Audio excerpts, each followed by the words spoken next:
เด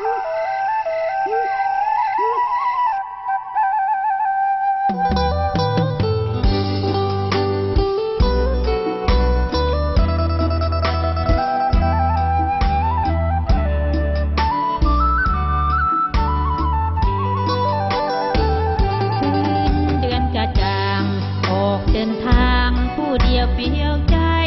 สุดอ้างว้างอยู่กลางพงไผ่มีเสียงเร่ไรห้องกล่อมพนา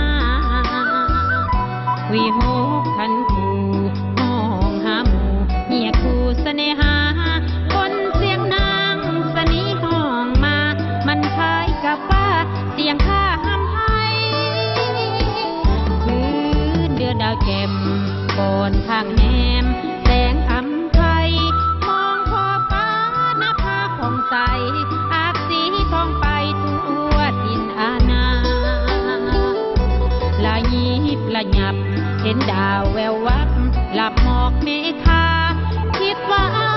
ยปล่อยห้อยยิ้มมาเป็นภาพลวงตามาล่อลวงใจเดินทางไปยิ่งไกลยิ่งแสนเปล่าเปลี่ยวหนทางยิ่งคดยิ่งเลี้ยวละอิดละเอียวขึ้นภูลงดอยตามหาคนหักเขาหนีจากป่าให้เฮาคอยยังสะนึงคิดถึงจ้อยจ้อยทนเศร้าใจลอยคอยเจ้าบ่มาคืนเดือนสกาวแต่งตัวเฝ้าลงจากเคหาไปคนเดียวแต่เปลี่ยวกาญามีเพียงน้ำตาเป็นเพื่อนร่วมทางบ่พบเนื้อคู่จนสาวสู่ขอบฟ้าเชิงจางเต้ากับเพื่อนก่อนฟ้าสว่างพอแสงเดือนจางเลยตื่นจากฝัน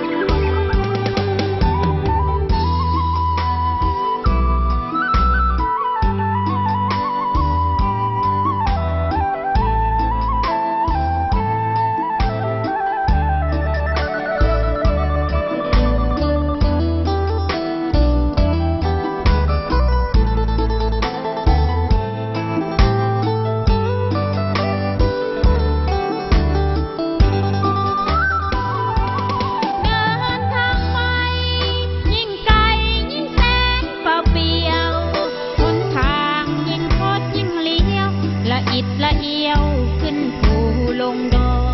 ยตามหาคนหักเขาหนีจากป่าให้เฮาคอยยังสะนึงคิดถึงจ้อยจ้อยทนเศร้าใจลอยคอยเจ้าบ่มา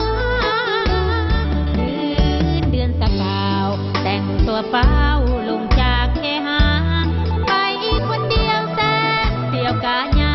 มีเพียงน้ำตาเป็นเพื่อนร่วมทางบ่พบเนื้อคู่จนเศร้าสู่ขอบฟ้าเส